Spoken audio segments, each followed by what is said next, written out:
Hello friends, എല്ലാവർക്കും classic ഫ്ലേവേഴ്സിലേക്ക് സ്വാഗതം. ഇന്ന് നമ്മൾ ഉണ്ടാക്കാൻ പോകുന്നത് എല്ലാവർക്കും ഇഷ്ടപ്പെടുന്ന മുട്ട പഫ്സാണ്. അപ്പോൾ റെസിപ്പിയിലേക്ക് കടക്കുന്നതിന് മുന്നേ നിങ്ങൾ ചാനൽ ആദ്യമായിട്ടാണ് കാണുന്നതെങ്കിൽ സബ്സ്ക്രൈബ് ചെയ്ത് സപ്പോർട്ട് ചെയ്യാൻ മറക്കല്ലേ. വീഡിയോസ് ഇഷ്ടപ്പെട്ട് കഴിഞ്ഞാൽ ലൈക്ക് ചെയ്യാനും ഷെയർ ചെയ്യാനും മറക്കരുത്. അപ്പോൾ നേരെ വീഡിയോയിലേക്ക് കടക്കാം.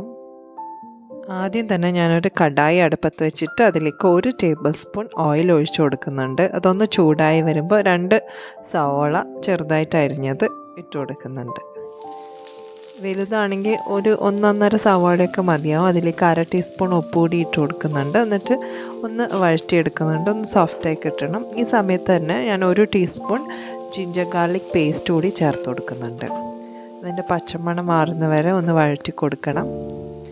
അതിനുശേഷം നമ്മളിതിലേക്ക് കുറച്ച് കറിവേപ്പില കൂടി ഇട്ട് കൊടുക്കുന്നുണ്ട്.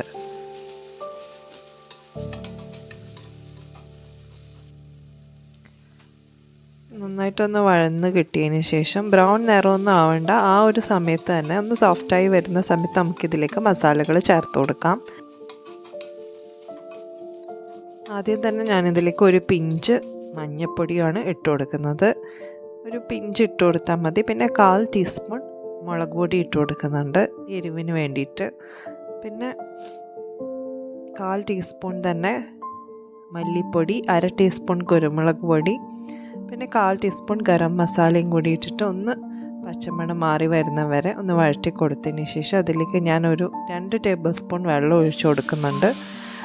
വെള്ളം അധികമായി പോയത്, വളരെ ചെറിയൊരു അളവിൽ മാത്രം വെള്ളം ഒഴിച്ചു കൊടുക്കാം.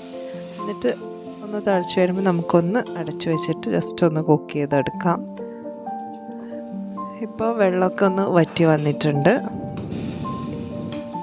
ഈ സമയത്ത് നമുക്ക് ഫ്ലെയിം അങ്ങ് ഓഫ് ചെയ്യാം. നമ്മുടെ അണിയൻ മസാല ഓൾമോസ്റ്റ് റെഡി ആയിട്ടുണ്ട്. ഇനി നമ്മൾ പഫ്സ് ഉണ്ടാക്കുന്നതിന് മുന്നേ ഒരു അരമണിക്കൂർ മുന്നേ ആയിട്ട് അതിൻ്റെ പേസ്ട്രി ഒന്ന് പുറത്തെടുത്ത് വെക്കണം. ഞാൻ റെഡിമെയ്ഡ് പേസ്ട്രി വാങ്ങിച്ചതാണ്. അപ്പോൾ ഇതിലേക്ക് നമ്മൾ ഉണ്ടാക്കി വെച്ച ആ സവാളയുടെ മസാല ഇട്ട് കൊടുക്കുന്നുണ്ട്. എന്നിട്ട് നമ്മൾ പുഴുങ്ങി വെച്ച മുട്ട അതിൻ്റെ മുകളിലേക്ക് നേരെ പകുതിയായിട്ട് കട്ട് ചെയ്തതാണ് വെച്ച് കൊടുക്കുന്നത്. ഈ ഒരു രീതിയിൽ വെച്ചിട്ട് നമുക്കിതൊന്ന് ക്രോസായിട്ട് ഒന്ന് ഡയഗണലി നമുക്കൊന്ന് ഒട്ടിച്ചു കൊടുക്കാം. ഓപ്പോസിറ്റ് സൈഡ്സ് തമ്മിൽ നമ്മൾ ഒട്ടിച്ചു കൊടുക്കുകയാണ് ചെയ്യുന്നത്. അത്യാവശ്യം നല്ല രീതിയിൽ തന്നെ ഒന്ന് സീൽ ചെയ്ത് കൊടുക്കണം. അപ്പോൾ ഈ ഒരു രീതിയിൽ നമുക്കിതൊന്ന് സീൽ ചെയ്ത് വെച്ച് കൊടുക്കാം. ഞാൻ എഗ്ഗ് പഫ്സ് ഒരു 3 എണ്ണം മാത്രമേ ചെയ്യുന്നുള്ളൂ. ബാക്കിയുള്ള മസാലയിൽ ഞാൻ കുറച്ച് വെജിറ്റബിൾസ് കൂടി ചേർത്തിട്ടാണ് അതാണ് ഇട്ട് കൊടുക്കുന്നത്. അതിൻ്റെ വീഡിയോ ഞാൻ എടുത്തിട്ടില്ല, അപ്പോൾ അത് ഞാൻ ഇവിടെ കൊടുക്കുന്നില്ല. അപ്പോൾ ബാക്കിയുള്ളത് ഞാൻ വെജിറ്റബിൾ പഫ്സാണ് 2 എണ്ണം ഉണ്ടാക്കിയെടുക്കുന്നത്.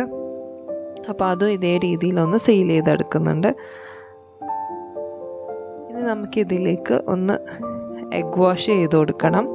അതിനായിട്ട് ഒരു മുട്ട പൊട്ടിച്ചിട്ട് അതൊന്ന് അടിച്ചെടുത്തിട്ട് അത് ഇതിൻ്റെ മുകളിലേക്കൊന്ന് ജസ്റ്റ് അപ്ലൈ ചെയ്ത് കൊടുക്കുകയാണ് ഒരു ബ്രഷ് വെച്ചിട്ട്. അത്യാവശ്യം നല്ല രീതിയിൽ തന്നെ അപ്ലൈ ചെയ്ത് കൊടുക്കുക. എന്നാൽ മാത്രമേ ആ ഒരു ഗോൾഡൻ ബ്രൗൺ കളറ് നമ്മുടെ ആ ഒരു പഫ്സിൻ്റെ മുകളിലോട്ടായിട്ട് വരുള്ളൂ. അപ്പോൾ എല്ലാത്തിലും ഞാനിത് അപ്ലൈ ചെയ്ത് കൊടുക്കുന്നുണ്ട്. ഈ സമയത്ത് ഓവൻ ഒന്ന് പ്രീഹീറ്റ് ചെയ്യാൻ വേണ്ടി വെച്ചിരിക്കണം. 200 ഡിഗ്രി സെൽഷ്യസിൽ ഒരു 15 മിനിറ്റ്സോളം പ്രീഹീറ്റ് ചെയ്യാൻ വേണ്ടി വെക്കുക. അതിന് ശേഷം നമ്മൾ ബ്രഷ് ചെയ്ത് വെച്ചിരിക്കുന്ന ഈ പഫ്സ് നമുക്കതിലേക്ക് വെച്ച് കൊടുത്തിട്ട് ബേക്ക് ചെയ്തെടുക്കാം.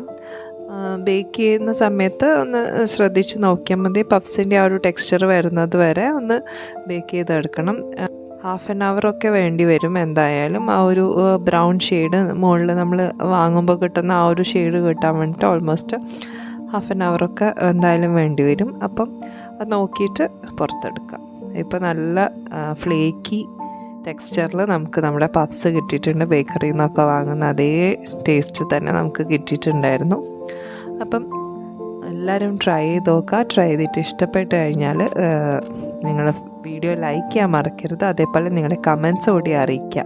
അപ്പോൾ പുതിയൊരു വീഡിയോ ആയിട്ട് നമുക്ക് വീണ്ടും കാണാം. അതുവരേക്കും good bye and take care.